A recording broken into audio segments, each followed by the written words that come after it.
Bienvenue sur Le Corner, podcast de l'agence La Source, dédié au sport et au digital. Aujourd'hui, je suis super heureux parce qu'on a un invité de prestige. David, on s'est rencontrés il y a quelques mois à l'e-sport bar à Cannes. Moi, je découvrais un peu le monde du e-sport. J'ai toujours voulu creuser un peu le sujet. Et aujourd'hui, tu nous fais le plaisir de venir nous discuter un peu avec nous, avec La Source, avec Samuel aussi. Donc vraiment, on est super contents. Écoute, David, je vais te laisser d'abord un peu te présenter, puis après on va rentrer sur le sujet de... déjà, tu vas nous dire qui tu es, et après sur justement GameWard et parler de tout ça un petit peu ensemble. Avec grand plaisir. Merci déjà beaucoup pour l'invitation. Je suis heureux d'être là aussi. Pour me présenter un petit peu, donc je suis le président effectivement de GameWard / Sigma eSport. En fait, on a une double activité dans l'e-sport aujourd'hui. C'est GameWard en tant que club e-sport professionnel. On aura le temps d'y revenir, mais avec un modèle qui est assez similaire finalement à ce qu'on peut connaître dans le sport. Et Sigma eSport qui est vraiment plus une agence de communication via l'e-sport. Pourquoi ? Parce qu'aujourd'hui, le propre de l'e-sport, c'est qu'on va toucher une population essentiellement de 15-35 ans et qui est un petit peu l'audience aujourd'hui que tout le monde cherche à toucher, que ce soit les institutions publiques, les marques, les clubs de sport, voilà. Donc, on va travailler sur des aspects un petit peu différents en fonction des deux marques, GameWard et Sigma eSport, mais toujours centrés sur l'e-sport. Bah super, et si tu nous parles un petit peu plus de ton parcours, comment t'en es arrivé à justement créer cette team e-sport, parce que si je dis pas de bêtises, ça s'est professionnalisé il y a peu. Et comment t'en es arrivé justement à cette volonté de créer cette équipe ? Quel est ton parcours ? Tu peux nous en dire plus là-dessus ? En fait, je me suis toujours dit, je bosserai jamais dans les jeux vidéo parce que c'était ma passion depuis tout petit et je me suis toujours dit, j'ai envie de garder ça côté passion et que mon boulot ce soit complètement autre chose. Du coup, c'est raté. Voilà, c'est un échec. Mais en fait, qu'est-ce qui s'est passé ? J'ai commencé ma carrière dans le conseil en stratégie chez Accenture. Et voilà, du coup, c'est une bonne école assez formatrice sur un certain nombre de sujets. Mais en parallèle, je continue toujours à être joueur déjà. C'est-à-dire que League of Legends, moi, j'ai connu vraiment les tout premiers jours de League of Legends. Je me souviens très bien, j'étais aux États-Unis à ce moment-là avec des colocs américains. Donc, c'était l'énorme hype autour du jeu. J'étais très, très sceptique à la base et finalement, j'ai vachement accroché. Et en fait, au moment de choisir justement ce que j'allais faire après mes études, c'était soit partir sur un schéma assez classique, soit peut-être tenter ma chance en tant que joueur e-sport professionnel parce que j'avais un certain niveau. Mais bon, ça c'était en 2011. Donc en 2011, c'était quand même pas aussi professionnel que ça peut l'être aujourd'hui. Du coup, j'ai fait le choix justement de partir sur une carrière assez classique chez Accenture pour revenir beaucoup plus tard. Parce que je commençais à faire des petites initiatives bénévoles comme ça dans l'e-sport, juste autour d'un jeu qui s'appelait Heroes of the Storm que j'aimais beaucoup et je créais du contenu pour une communauté. Et en fait, très rapidement, je me suis dit, mais en fait, ça reste quand même encore très, très amateur, même aujourd'hui. C'est-à-dire que, alors oui, on a une audience qui s'est extrêmement développée. On a plein de choses qui commencent à se mettre en place. On a des tournois avec des gros cash prizes. Voilà, il y a vraiment une grosse scène. Mais en fait, il manque encore un élément qui est primordial, c'est-à-dire c'est l'élément qui va venir créer le lien un petit peu entre cette audience et le plus grand public ou les marques ou voilà. Parce que on a d'un côté un e-sport qui s'est développé par le côté amateur avec énormément de fans qui jouent et du coup qui font des petits tournois communautaires, etc. D'un autre côté, des éditeurs qui sont venus investir beaucoup pour créer un e-sport professionnel avec des compètes, mais finalement le chemin de passage d'amateur à professionnel, il est pas du tout développé et ça se traduit par énormément de choses qui manquent finalement dans un écosystème complet et vertueux. Et donc c'est un peu avec ce positionnement à la base que j'ai créé donc avec Arnaud, mon associé, qu'on a créé GameWard en se disant voilà, le but c'est vraiment de réussir à créer un projet qui permettent aux marques et aux différents acteurs de s'inscrire dans ce secteur qui est assez obscur d'un point de vue extérieur. Ok, et donc ça a été quoi les premiers pas de GameWard ? Comment vous êtes passé à la création ? Quels ont été les premiers pas ? Les tout premiers pas, c'est traduit par la création d'une web TV sur Heroes of the Storm. Donc voilà, c'était vraiment un jeu passion pour Arnaud et moi. Et donc c'était une web TV qui était alimentée 12-14 heures par jour et on créait du contenu. Et en fait très rapidement on a été en partenariat avec Activision Blizzard qui est l'éditeur de Heroes of the Storm parce que justement on faisait un contenu qui était très quali. Ça a toujours été notre marque de fabrique. On a toujours voulu faire quelque chose de très propre. Et donc, on a été sélectionné par Activision Blizzard pour être le diffuseur en fait des compétitions en français. C'est-à-dire que eux, toutes leurs compétitions, elles sont au niveau international et elles sont déclinées après dans les différentes langues. Et donc, nous, on avait la responsabilité du broadcast français sur Heroes of the Storm. Tout ça, c'est une activité bénévole, enfin, pour le plaisir pendant un certain nombre d'années, parce que avoir du contenu 12-14 heures par jour, les gens ont du mal à se rendre compte du travail que ça représente, mais c'est pas neutre. Ouais. C'est pas neutre et effectivement, c'était entièrement bénévole. C'est pour ça que, en fait, c'était beaucoup donc de streamers, comme on les appelle aujourd'hui dans l'e-sport, c'est-à-dire de la diffusion de contenu en live. Et c'était beaucoup de contenu un peu ce qu'on appelle du let's play, c'est-à-dire c'était que des très bons joueurs du jeu. Donc en fait, on jouait simplement et avec chacun un petit peu sa personnalité, c'est-à-dire soit plutôt fun, soit plutôt pédagogique, soit plutôt voilà, on avait tous un petit peu notre style pour apporter quelque chose. Et en plus, on avait des émissions qui demandaient un petit peu plus de temps de préparation, notamment les broadcasts, puisque les broadcasts internationaux, voilà, fallait très bien connaître toutes les équipes, le circuit, le storytelling. Mais ouais, c'est ça, et c'était entièrement bénévole. Donc oui, c'est un boulot assez monstrueux. Et du coup, comment t'as fait pour en faire une activité économiquement viable? Là, t'étais sur du bénévolat. Aujourd'hui, vous n'êtes plus des bénévoles, vous êtes une structure à part entière. Comment t'es passé de ce statut de bénévole à justement à devenir une entreprise? Ouais. Et ben le sujet de base, c'était Heroes of the Storm, c'est cool, on adore le jeu, mais il y a pas d'audience. Bon, je caricature un petit peu, mais voilà, c'est à peu près ça. Donc le premier point pour nous, c'était on a construit un modèle qui nous permet effectivement d'être intéressant pour des marques. On a montré qu'on savait créer du contenu assez qualitatif, qu'on pouvait attirer justement tout un écosystème autour de nous. Maintenant, l'audience était très faible, donc le but c'était d'aller sur des scènes où il y avait une réelle audience. C'est pour ça que début 2018, là je parlais de ça, GameWorld c'était créé début 2016, et début 2018, on a choisi de passer en mode club. Parce qu'en tant que club e-sport professionnel, tu vas vraiment choisir après les scènes sur lesquelles tu te positionnes selon plein de critères. Quand tu parles de scène, tu parles de jeux vidéo, ouais, du coup. Okay. C'est ça. Une scène compétitive, c'est League of Legends a sa propre scène, Fortnite a sa propre scène. Et donc, c'était important pour nous, c'était de nous dire concrètement, c'est quoi un petit peu nos objectifs business et quelle scène on va choisir pour aller toucher tout ça. Et c'est pour ça que, par exemple, League of Legends, c'est extrêmement intéressant parce que c'est l'écosystème qui est le plus construit aujourd'hui en France et en Europe. Donc, en fait, là, tu retrouves vraiment le modèle que tu peux avoir dans le sport traditionnel. C'est-à-dire que tu vas avoir toute ta saison. Donc, tout est construit autour d'une saison qui fait 10 mois à peu près. Et donc, c'est rassurant pour toi, pour les contrats que tu vas signer avec tes joueurs, pour tes sponsors, pour tout ça. Tu peux vraiment construire sur du long terme, sur plusieurs saisons après avec tes partenaires.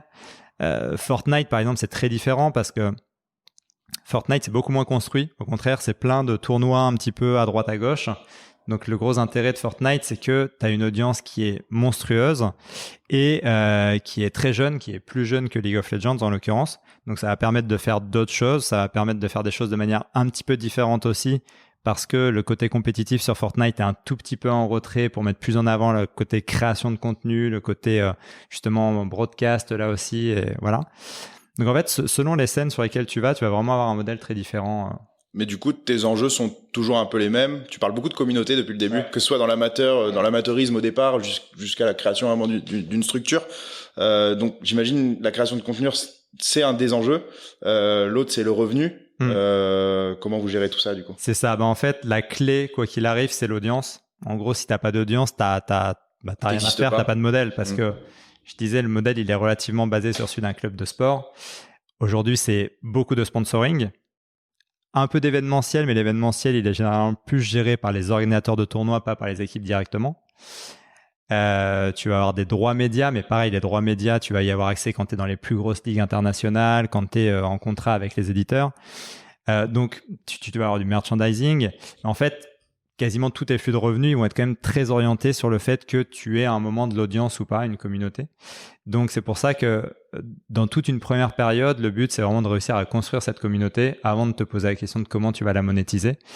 Et donc, nous, on en est vraiment là à continuer à développer au maximum cette audience au niveau français puis international. Et comment tu la développes du coup? Et comment tu la développes? Alors, justement, l'aspect performance, c'est forcément une clé. Notamment, par exemple, sur un jeu comme League of Legends, tu vas te faire connaître quand tu fais des performances. Voilà. Sur Fortnite, comme je disais, ça peut être un petit peu différent. C'est-à-dire que nous, on prend beaucoup plus l'aspect communautaire sur Fortnite. C'est-à-dire qu'on va créer des tournois pour les fans, on va diffuser des contenus, on va diffuser des tournois qui sont organisés parfois par des tiers, mais qu'on va commenter, etc. On va créer pas mal de snack content autour du jeu, autour des news, autour de ce qui fait parler finalement sur la scène Fortnite. Donc en fait, c'est toujours ça. Après, c'est vraiment à quoi s'intéresse ton audience.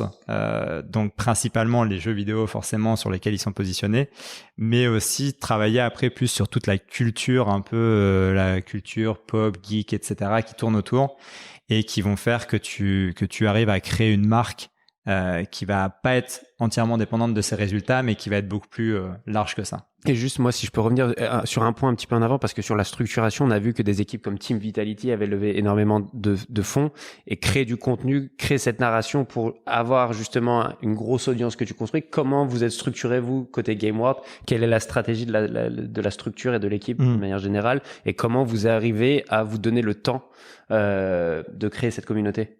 C'est une très bonne question parce qu'effectivement, il y a un fait dans l'e-sport, c'est que, enfin, comme dans beaucoup de boîtes, mais tu as quand même une grosse période d'investissement avant de pouvoir monétiser tout ça. Parce que même quand on parle sponsoring, il y a une question de l'audience, mais il y a aussi une question de marque, une question de projet. Et tout ça, ça se crée pas du jour au lendemain. Donc, il faut forcément investir de manière assez importante avant. Donc, nous, pendant un peu moins de 2 ans, on a vraiment travaillé en tant que... on était 4, concrètement, on était 4 à temps plein et on a pas mal travaillé sur les différents sujets justement de construction d'équipe, de construction des aspects de performance, sur les bases de la communication, de la stratégie de marque, etc.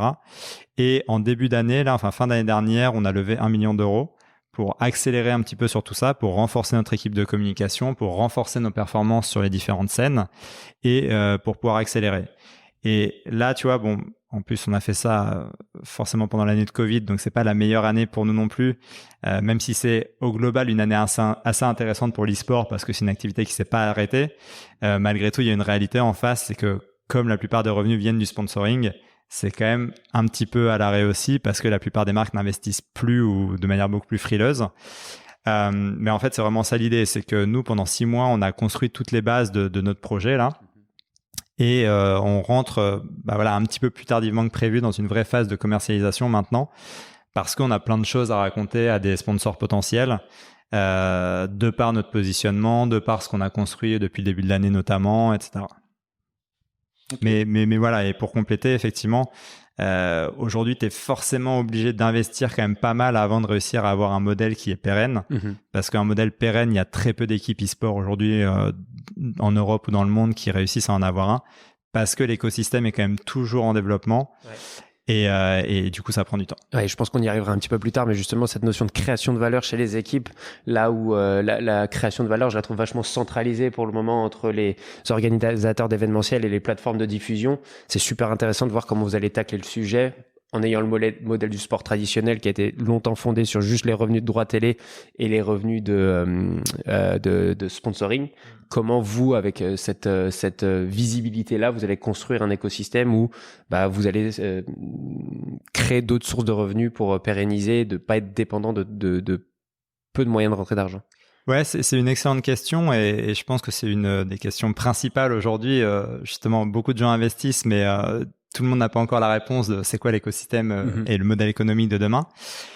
C'est pour ça que nous, on a tout de suite fait le choix d'avoir un projet qui est très marketing, c'est-à-dire que même les équipes professionnelles aujourd'hui, même celles qui sont au plus haut niveau européen, etc., il y en a pas mal qui se sont construites à la base juste sur on a des joueurs qui sont performants, on monte et en fait, on crée tout un écosystème grâce à ça. Et donc, ça veut dire que ta communauté est liée à tes joueurs ? Ça peut être en partie lié à tes joueurs ou en tout cas, le but, c'est de réussir aussi à transférer la communauté de tes joueurs vers la marque parce qu'il y a un moment, il faut que ta marque elle soit aussi plus forte que la marque de tes joueurs. C'est-à-dire que G2, par exemple, qui vient de gagner donc le championnat européen de League of Legends, demain, s'il n'y avait plus aucun des joueurs de G2 dans l'équipe, bon, ça ferait un petit peu mal quand même parce que c'est devenu des emblèmes, mais la marque G2 est tellement forte que ce serait toujours une marque, il y aurait toujours énormément de fans qui sont là pour G2 et pour tout ce qu'il y a autour, mis à part les joueurs. D'où la similitude avec le sport traditionnel Complètement. que tu mentionnais, où t'es au PSG, oui, forcément l'arrivée de Beckham a fait rayonner le PSG, mais aujourd'hui t'es supporter du PSG avant d'être supporter de Beckham. Mais c'est intéressant ce que tu disais, parce que j'imagine qu'en e-sport, le joueur et l'individu, parce que l'individu prend de plus en plus de place dans le sport traditionnel, et vous avez en plus la complexité de dire un fan est avant tout fan d'un joueur. Et là, vous êtes en train d'essayer de transmettre la valeur du joueur à l'équipe. Mais il y a un peu les deux en fait, parce que je pense que c'est assez similaire dans le sens où, tu vois, par exemple, si tu prends du Fortnite, il y a beaucoup de formats de compétition, c'est des formats solo. Donc effectivement, tu vas plus t'attacher à une personne en particulier qu'à une marque qu'il y a derrière, alors que League of Legends, quoi qu'il arrive, tu vas toujours regarder des équipes qui jouent. Donc sur League of Legends, c'est un petit peu plus facile d'avoir cet aspect-là. Et justement, je pense que les joueurs ont une grosse part à jouer aussi dans le storytelling, dans la création des marques, mais les équipes ont ont une vraie place aussi. Mais du coup, pour compléter un petit peu la réponse par rapport à ce que tu disais tout à l'heure, c'est une vraie question pour les équipes de savoir justement ce que c'est ton modèle économique, et c'est pour ça que nous, on a un projet très marketing dans le sens où l'idée, c'est de réussir à proposer des choses très concrètes pour nos partenaires en termes de mise en avant, en termes d'activation, en termes de storytelling. Et l'avantage qu'on a de notre côté, c'est que justement, on connaît très bien le monde traditionnel et on sait justement quels sont les enjeux des marques. Aujourd'hui, les marques, oui, effectivement, elles veulent toucher les 15-35 ans parce qu'elles ont beaucoup de mal à les toucher. Il y a énormément de questions, surtout en région parisienne, par exemple, autour de la marque employeur, quand on est sur des profils un petit peu ingénieurs ou des profils plus techniques.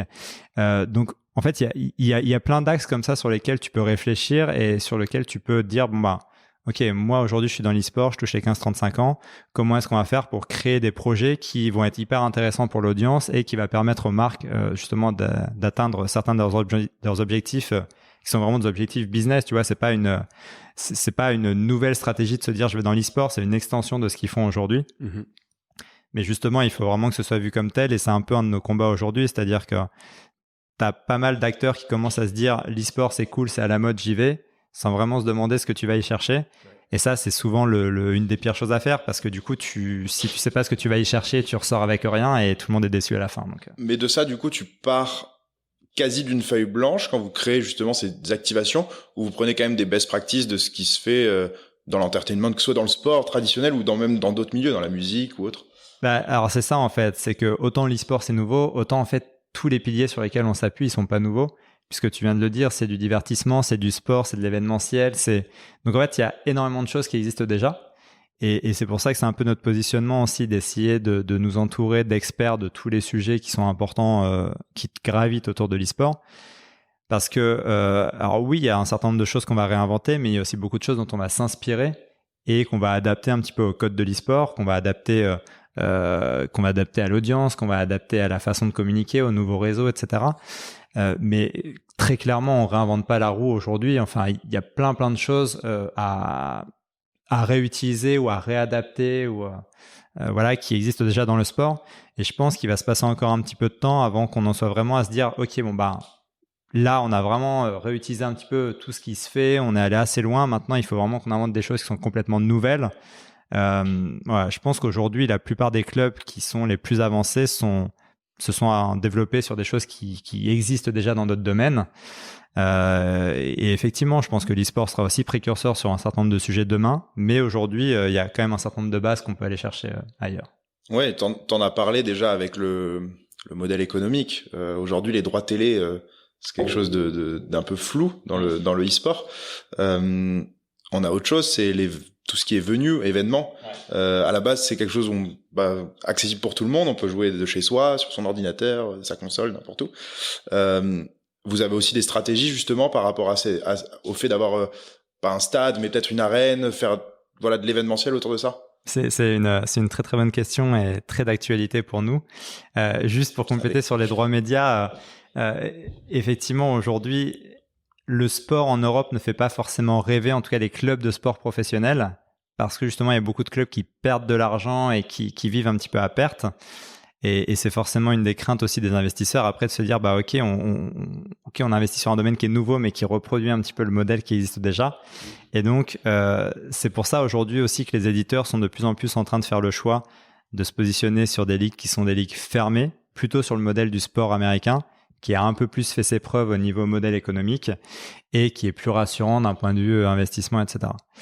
Et par rapport à l'événementiel, complètement, nous, ça fait partie intégrante de notre stratégie.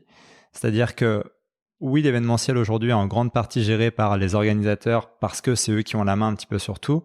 Mais nous, c'est vraiment notre objectif en tant que club aussi de réussir à recréer notamment tout un ancrage local autour du club. Et c'est pour ça qu'on est le premier club en France, voire même en Europe, à être officiellement partenaire d'une ville, en l'occurrence Boulogne-Billancourt, parce que on voulait vraiment justement s'appuyer sur des infrastructures qui sont aussi existantes pour développer une fanbase locale et à terme de moins en moins locale. Ouais, donc la stratégie qu'on peut retrouver encore une fois sur un club de football, de rugby, qui va d'abord essayer de chercher une fanbase locale. Alors après, il y a des clubs où maintenant c'est moins commun, hein. Paris, le Real Madrid, Barcelone. Mais tu prends un autre club, je vais prendre mes chers Girondins de Bordeaux. Je pense que la base locale est plus importante que la base internationale pour débuter le business. Donc ouais, ça a pas mal de sens. Vous, tu parles du partenariat justement que vous avez avec Boulogne-Billancourt. Enfin, c'est pas vraiment un partenariat de ce que tu me dis. Tu peux m'en dire justement plus? C'est vraiment un partenariat qui est très global. Ok. C'est-à-dire que nous, on avait pour ambition donc déjà de développer cette partie événementielle.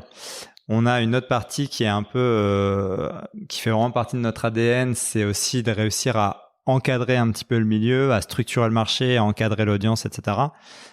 C'est pour ça qu'on travaille beaucoup autour du sujet amateur sur, justement, c'est ce que vous disiez tout à l'heure, c'est-à-dire que l'e-sport, potentiellement, tu es tout seul dans ta chambre, tu peux jouer et peut-être que du jour au lendemain, tu te retrouves professionnel et du coup, tu te retrouves peut-être au meilleur niveau européen alors que tu n'as jamais rien connu d'autre que ta chambre.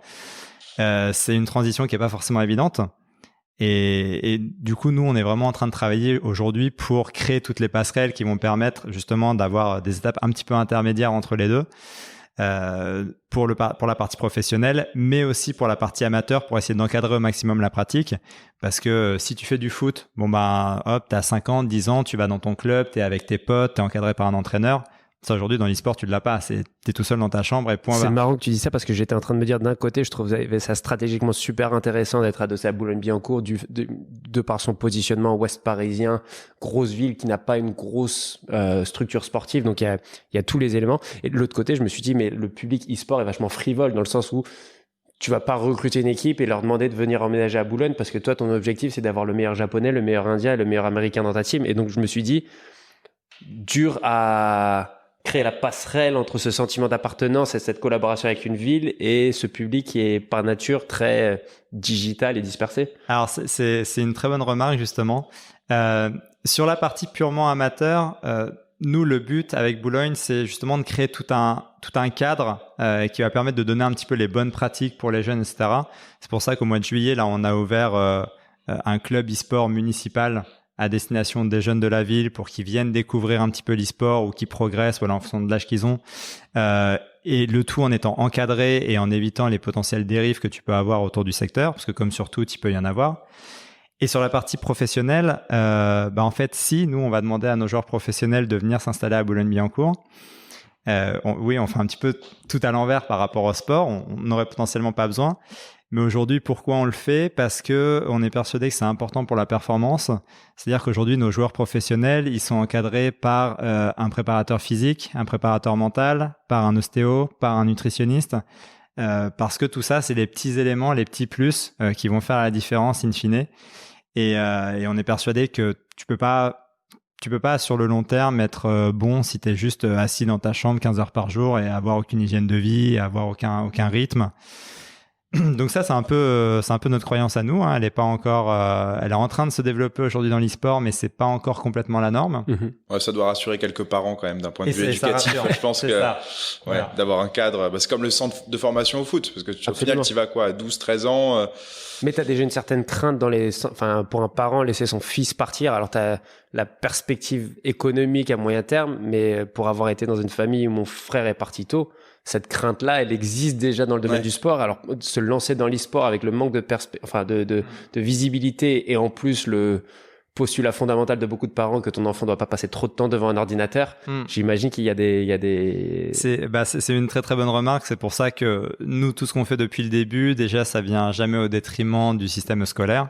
C'est-à-dire qu'aujourd'hui, justement, comme on n'a pas de centre de formation, on n'a pas de joueurs mineurs à temps plein, ce qui n'est pas le cas de toutes les équipes. Mais voilà, nous, on n'a pas envie de sortir des gens avant le bac sans avoir de diplôme, etc. Donc, on le fera le jour où on pourra accompagner justement des plus jeunes sur un modèle e-sport études avec le système scolaire plus la montée en compétences au niveau e-sport. Mais je suis d'accord avec toi, c'est un peu aujourd'hui, on a un gros travail à faire de toute façon sur l'évangélisation, sur la démocratisation de la pratique et sur la dédiabolisation un petit peu du secteur, c'est-à-dire que l'e-sport hérite beaucoup de l'image du jeu vidéo, forcément, puisque ça s'appuie dessus. Mais c'est vrai que le jeu vidéo, t'as beaucoup plus... Voilà, tu peux très bien avoir un jeu vidéo où c'est un jeu vidéo solo, où t'es vraiment tout seul dans ta chambre, etc. Donc, où tous les clichés peuvent un peu s'appliquer. L'e-sport, t'es sur un domaine un petit peu différent parce que tu joues avec des gens, tu joues contre des gens. L'audience adore se retrouver pour regarder des matchs, que ce soit en virtuel ou en physique. T'as des stades aujourd'hui qui sont des stades de sport qui sont remplis pour de l'e-sport. Donc en fait, il y a énormément de dimensions sociales et culturelles qui sont hyper intéressantes dans l'e-sport et qui changent un petit peu le prisme. Après, quoi qu'il arrive, voilà, il y a encore beaucoup de travail justement sur l'usage excessif des écrans, sur plein de sujets sur lesquels nous on travaille pour essayer de rassurer les parents et de montrer que c'est pareil dans le sport. Si t'as une pratique excessive, à 25 ans, tu peux être flingué et voilà. Ouais. Donc c'est vrai qu'on n'en parle pas spécialement puisqu'il y a le côté physique dans le sport, donc c'est tout de suite plus rassurant. Il y a la pratique, tu dis que c'est plus sain. Donc, c'est à nous de montrer maintenant comment dans l'e-sport tu peux réussir à avoir une pratique équilibrée et justement qui chez nous est beaucoup liée à tout l'écosystème et toute l'hygiène de vie qui vient autour pour avoir un discours qui est rassurant et justement pouvoir encadrer des jeunes professionnels ou amateurs de manière sereine. Mais du coup, l'enjeu pour vous, il est double. C'est en fait, vous devez éduquer votre communauté et en même temps devenir un secteur qui crée des revenus et qui crée du business. Donc en fait, vous avez vraiment ce double enjeu. On a un double enjeu, mais qui, in fine, je pense, est assez proche. C'est-à-dire que tout ce qu'on fait pour la communauté, l'audience, le secteur, finalement, c'est des choses qui sont aussi importantes, par exemple, pour les sponsors. C'est-à-dire que les sponsors, c'est pareil, tu vois, ils arrivent dans l'e-sport et ils se disent, c'est un secteur que je connais pas, qui est hyper obscur, je vois les dérives qu'il peut y avoir, etc. Donc c'est aussi à nous d'avoir un discours très rassurant par rapport à ça, pour leur dire, non mais l'e-sport, c'est pas que ça, et d'ailleurs, si vous venez avec nous, on va avoir un modèle qui est très différent. Et forcément, tu vois, un partenaire avec qui tu vas dire, nous, on va travailler sur la formation, sur du physique, sur toutes ces choses-là, ça casse complètement l'image qu'ils peuvent en avoir, et du coup, ça te permet de justement d'avancer aussi avec eux, par exemple. Et vos sponsors, vous leur proposez des activations, donc en termes de sponsoring, de communication, et vous intervenez aussi avec des CE, par exemple, pour essayer de faire des campagnes dans des grands groupes ou des choses comme ça? Alors aujourd'hui, on n'a jamais travaillé avec des CE, mais c'est une très bonne remarque, c'est-à-dire que on a plus tendance à travailler par contre avec les DRH, parce qu'il y a effectivement beaucoup de choses à proposer pour les salariés. Et voilà, que ce soit en termes de marque employeur, en termes de recrutement, etc. Il y a beaucoup de leviers qui sont à utiliser au travers de l'e-sport sur ces sujets-là. Donc clairement, en fait, quand on parle partenariat, on est très loin d'avoir juste de l'affichage logo sur le maillot et basta, parce que ça, c'est même presque pas ce qui a le plus de valeur pour la plupart des partenaires avec qui on travaille.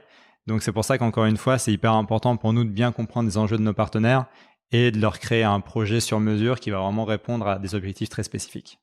Ouais, c'est assez clair. Et du coup, si on récapitule un petit peu, là, on a parlé de pas mal de points communs avec le sport traditionnel. Désolé, je reviens souvent au sport traditionnel, mais tu sais d'où on vient, c'est pour ça. En revanche, il y a des grosses différences. On a parlé des droits télé, notamment.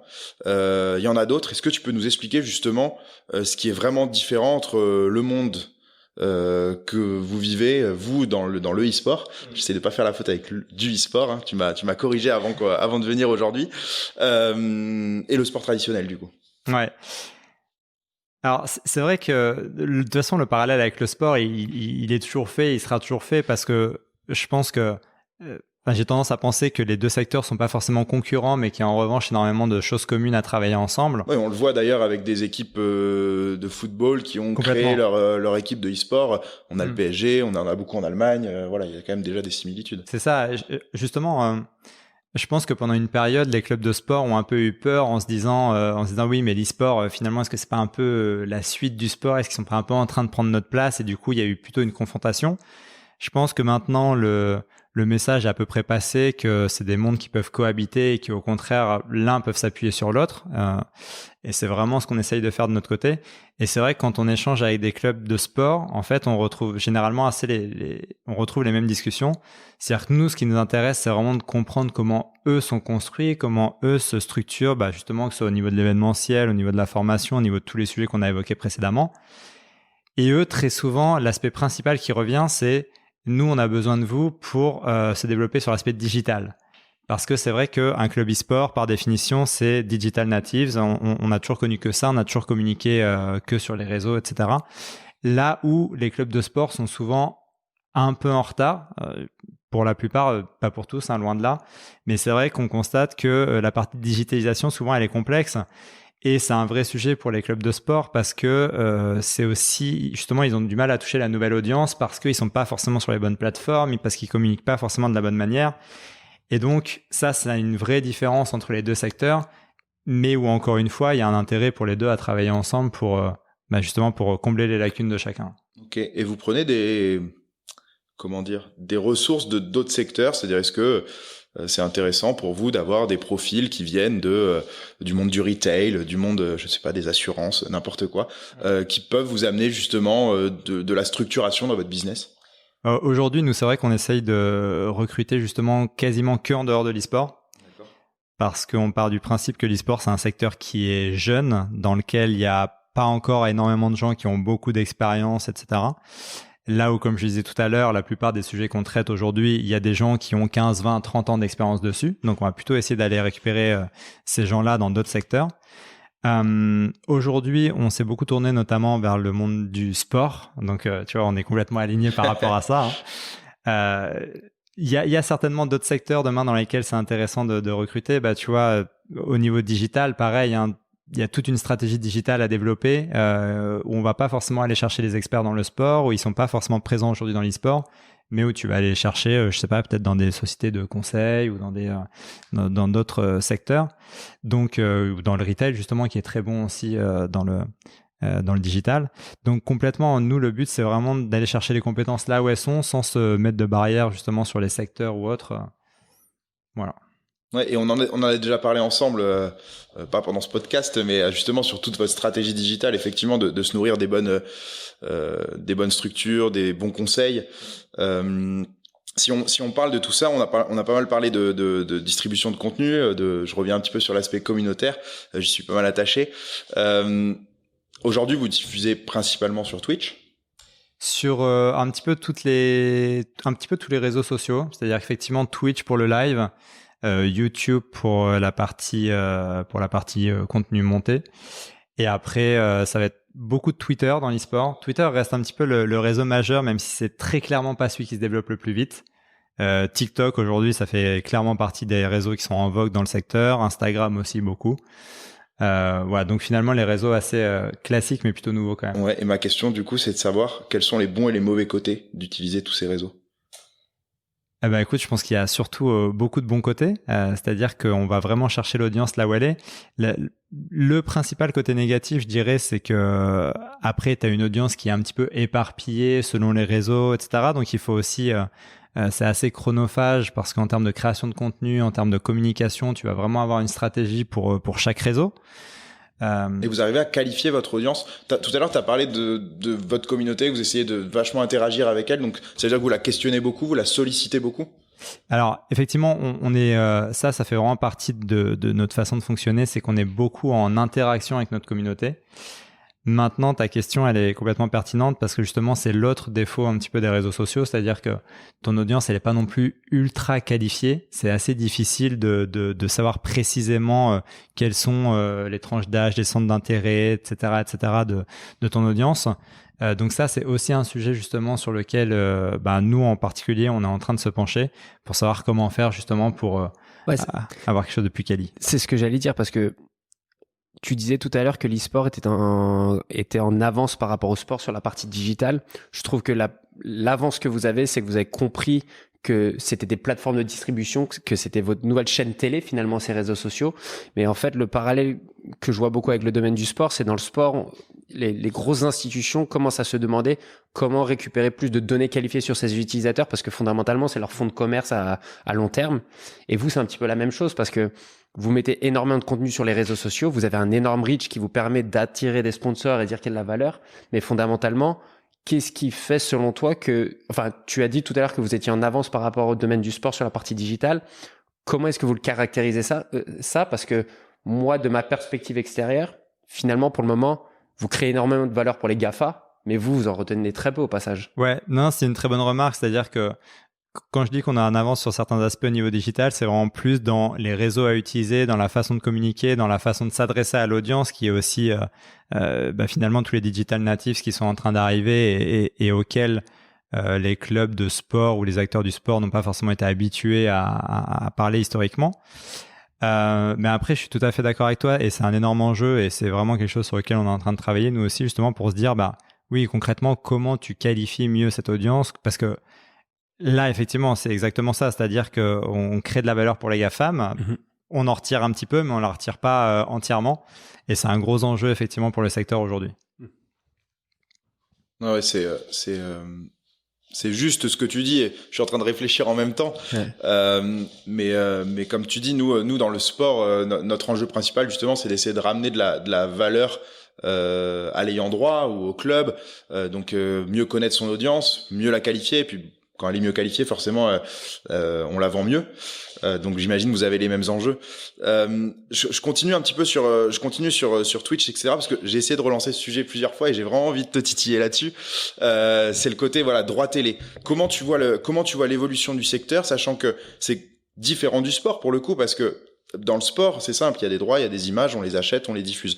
Vous, il y a des éditeurs au milieu.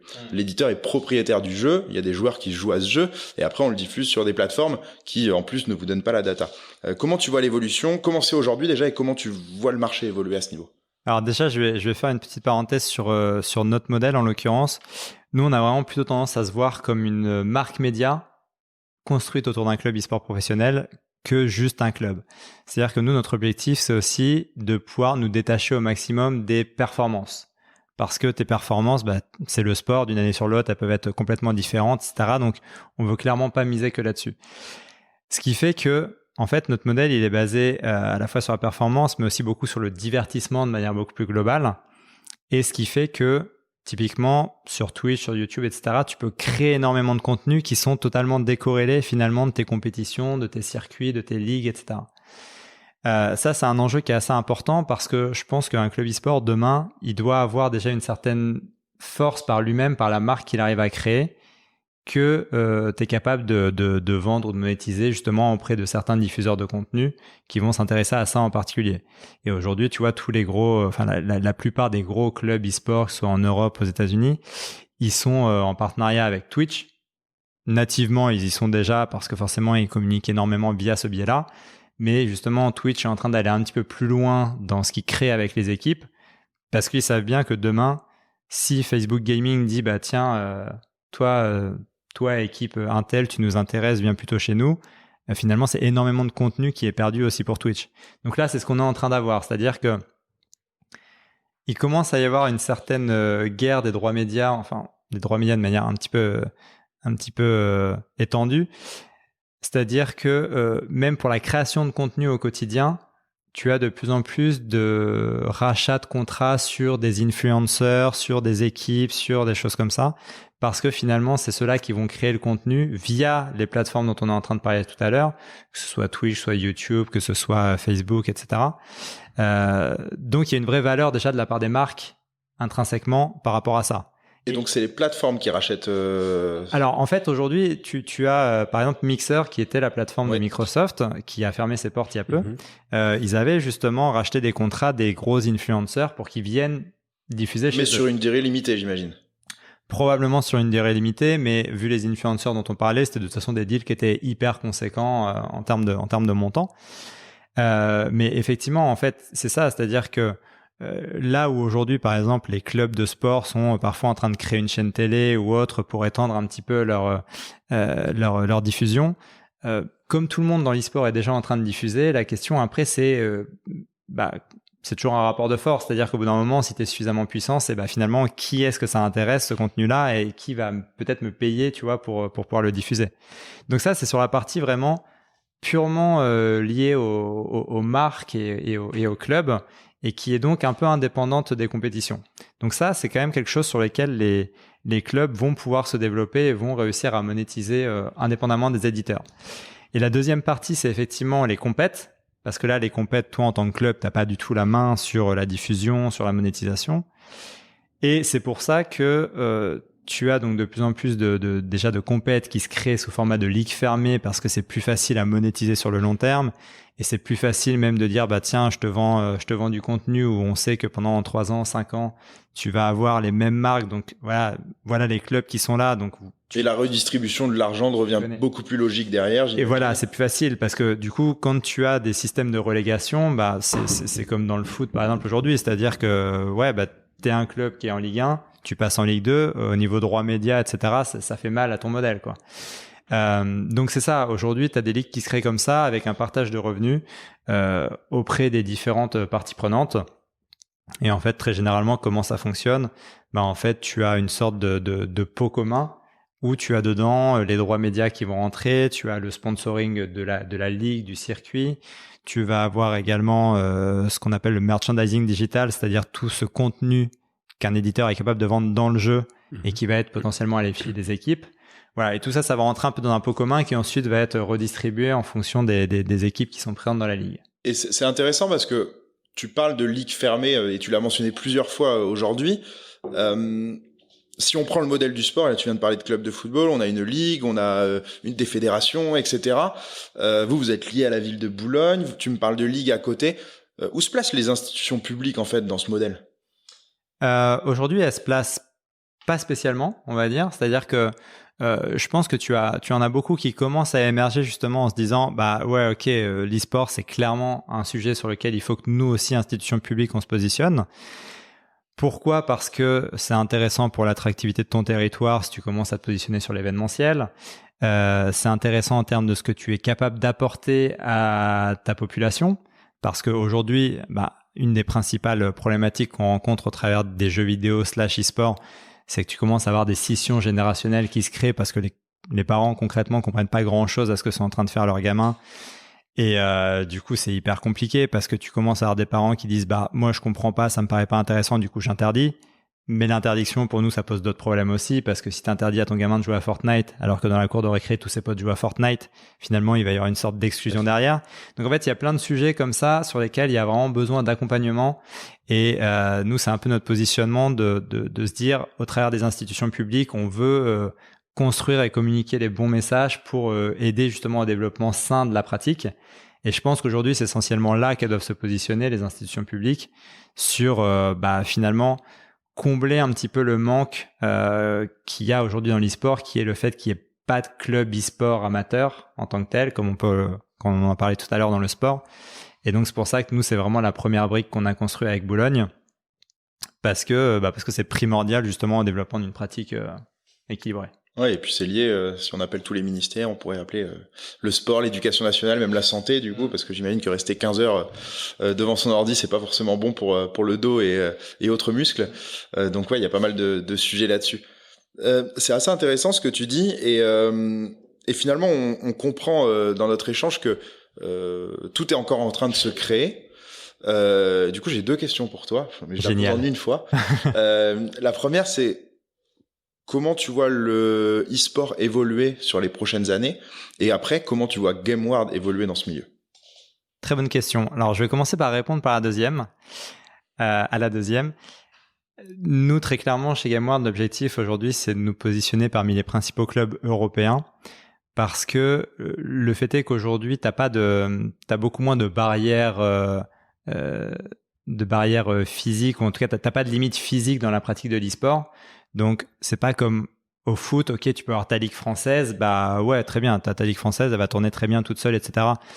Concrètement, aujourd'hui, une ligue française sur League of Legends, elle va être vachement en compétition avec les autres ligues nationales, mais surtout les ligues européennes. Et donc, en fait, tous les circuits aujourd'hui sont en train de se construire autour des ligues européennes essentiellement. Et encore une fois, si tu veux avoir un business model qui est équilibré avec notamment ce partage de revenus, avec des sponsors majeurs, etc., bah, on considère aujourd'hui que c'est très important d'être parmi les clubs majeurs en Europe, justement. Donc ça, c'est vraiment notre vision et nos ambitions pour les prochaines années, d'aller nous positionner sur le top Europe. Ça engendre quoi chez vous? C'est des revenus qu'il faut aller chercher en plus? C'est des inscriptions dans des ligues particulières? Ouais, alors ça engendre surtout un peu d'investissement, forcément, parce que ça veut dire qu'il faut accélérer en termes de communication, il faut accélérer en termes de performance, il faut potentiellement effectivement... Faut qu'on fasse un appel VC, etc. Maintenant, tu peux, c'est le moment. C'est en cours. Il faut potentiellement effectivement aller chercher des investissements supplémentaires pour entrer dans les ligues fermées. Donc voilà, donc pas mal d'investissements dans un premier temps pour réussir à atteindre un rythme un peu de croisière où là, tu as ton modèle qui est équilibré, où tu peux commencer à tirer vraiment des revenus intéressants. Et par rapport à ta deuxième question sur vers où se dirige l'e-sport aujourd'hui, déjà, c'est ce qui est hyper intéressant, parce qu'on est quand même dans un milieu qui est relativement nouveau, bien qu'il s'appuie sur énormément de choses connues. Et il y a énormément de choses que tu peux faire de manière tout à fait exclusive ou en étant précurseur parce qu'il y a tout à inventer. Tu disais tout à l'heure, même au niveau du digital, tu vois, il y a plein de choses à faire. Et c'est ce qui est intéressant, c'est que pour te développer, tu dois pas te dire ah bah tiens, j'ai vu comment eux ont fait, je vais me développer de la même manière. Tu peux vraiment choisir ton chemin et te développer de la manière la plus pertinente qui te semble. Et je pense que l'e-sport va encore connaître pas mal de changements, parce que là où on fait beaucoup le parallèle sport-e-sport avec les plus gros détracteurs qui vont dire oui, mais l'e-sport, c'est pas du sport, il n'y a pas d'activité physique, etc. En fait, même ce critère-là, je pense qu'il va être amené à évoluer, parce que un des avenirs de l'e-sport, c'est aussi la réalité virtuelle, je pense. Et la réalité virtuelle, du coup, tu te retrouves en situation d'effort physique et de mouvement, et finalement tu vas avoir des entraînements qui vont peut-être se rapprocher encore beaucoup plus d'entraînements de sport, pourquoi pas. Donc voilà, ça pour moi c'est un des gros axes, la réalité virtuelle. Je pense qu'il va se passer encore un petit peu de temps quand même, parce que là aujourd'hui on est à un stade où c'est très loin d'être répandu dans les foyers des uns et des autres, donc le temps que ça se mette en place, que tu puisses avoir des vraies compètes, que tout soit fiable, ça va prendre encore quelques années. Et je pense que le jeu mobile va aussi prendre énormément de place. C'est-à-dire qu'en Asie, en Asie, on remplit vraiment des stades pour des mecs qui sont en train de jouer sur leur téléphone. Ça paraît déjà fou de se dire que tu remplis un stade pour des mecs qui sont en train de jouer sur leur PC, mais ça peut être encore un stade d'après quand tu es sur mobile. Donc ça, pour moi, c'est un peu deux des grands axes déjà en termes de pratique de l'e-sport. Et après, en termes de fonctionnement, mine de rien, je pense qu'on va quand même de plus en plus aller aussi vers un e-sport local, que ce soit pour le côté amateur, mais aussi pour le côté professionnel. Qu'est-ce que tu entends par e-sport local? E-sport local dans le sens où, tu vois un petit peu ce qu'on est en train de faire avec Boulogne-Billancourt. C'est-à-dire que tu vas commencer à faire des événements qui sont plus à portée locale, ou un petit peu plus large, mais en tout cas pour une audience physique qui va se déplacer, qui va venir sur place. Parce qu'encore une fois, c'est ça l'e-sport, c'est que c'est hyper social. Et du coup, alors oui, t'es fan d'e-sport, t'es super content une fois par an d'aller sur un événement majeur qui va être avec des dizaines de milliers de personnes et tout, mais il y a un moment, je pense que tu as envie de consommer aussi de manière un petit peu plus régulière ce contenu-là. Et comme tu vas potentiellement au stade toutes les semaines pour voir ton équipe de foot ou de basket préférée, finalement, ça va être un petit peu la même chose demain dans l'e-sport. En tout cas, c'est ce vers quoi nous on veut tendre. Donc ça veut dire que tu aurais une équipe qui jouerait un peu localement et une autre qui serait là justement pour la grande scène européenne dont tu parlais tout à l'heure. Potentiellement, le fait d'avoir des matchs effectivement aller-retour comme tu peux connaître dans le sport traditionnel, je pense que c'est un modèle qui est intéressant, parce que c'est de toute façon un modèle qui va aussi apporter de la valeur dans les ligues. C'est-à-dire que aujourd'hui, la plupart des ligues sont soit jouées physiquement quelque part de manière à maximiser la qualité du broadcast, et du coup c'est vraiment tout est misé sur le online, soit tout est joué online et tu vas avoir que tes phases finales qui sont en physique. Donc finalement, le fait de réussir à créer du physique plus récurrent je pense que c'est un axe qui est hyper important, qui va poser plein d'autres problématiques parce que ça veut dire qu'il faut que tout le monde soit capable de proposer une qualité événementielle et de production, etc., qui soit à peu près équivalente, etc. Mais voilà, on commence à voir la tendance de toute façon aux États-Unis avec de plus en plus de clubs qui sont en train de construire leurs propres infrastructures. Et je pense que ça arrivera aussi à un moment en Europe parce que je pense que ça fait partie des axes de développement assez importants pour le milieu. Ouais, c'est intéressant et ce que tu dis finalement, ça conclut bien en fait un peu nos échanges parce que on est sur un milieu qui est en train de se structurer et qui se structure déjà depuis maintenant quelques années. On en avait parlé ensemble d'ailleurs au mois de février quand on s'est rencontrés pour la première fois où c'était la deuxième fois que je venais au même salon e-sport et tu voyais déjà que l'écosystème en un an avait énormément évolué, donc ça va très vite. Dans tout ce que tu dis là, ce que je trouve très intéressant, c'est qu'il n'y a pas de prétention d'être dans un secteur où oui on arrive, on a la facilité d'audience parce qu'il faut quand même dire vous faites des audiences qui sont assez intéressantes. Non, en fait on va utiliser un petit peu tout ce qui se fait bien dans le marché, on va créer notre propre écosystème, on va arriver aussi avec nos idées sans prétention et on va essayer de bien les réaliser. Donc je trouve ça vraiment super inspirant en tout cas. Oui, et puis c'est ça qui est intéressant en fait, c'est que aujourd'hui franchement c'est vraiment une chance d'être dans l'e-sport, c'est un secteur qui est hyper intéressant parce que comme je le disais tout à l'heure en fait tout le monde s'intéresse à l'e-sport aujourd'hui et c'est ce qui fait que du coup on est amené à travailler avec des experts de tous les sujets parce que eux veulent comprendre comment l'e-sport fonctionne. Nous on a envie de comprendre comment les autres secteurs fonctionnent pour pouvoir encore une fois adapter un petit peu ce qui se fait. Donc c'est hyper enrichissant et c'est pour ça que oui on arrive totalement sans prétention. Je pense qu'on a tous beaucoup à s'apprendre et que l'e-sport a de toute façon encore énormément à faire pour atteindre un stade de maturité qui lui assurera une pérennité. Très clair.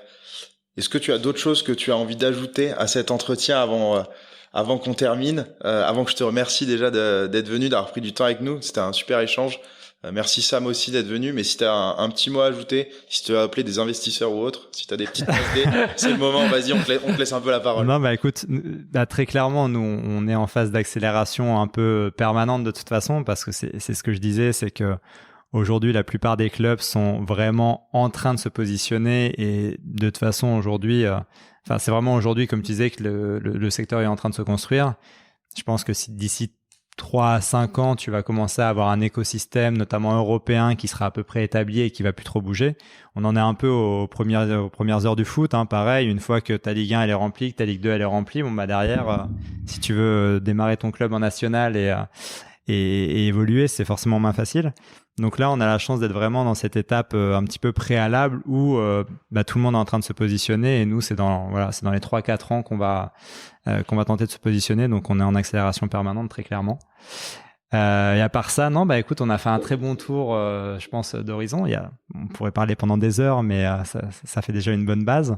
Donc, merci beaucoup pour l'invitation et c'était un grand plaisir. Merci David, merci Sam aussi pour la pertinence de tes interventions. C'était un réel plaisir de vous avoir tous les deux, d'avoir discuté sur le e-sport.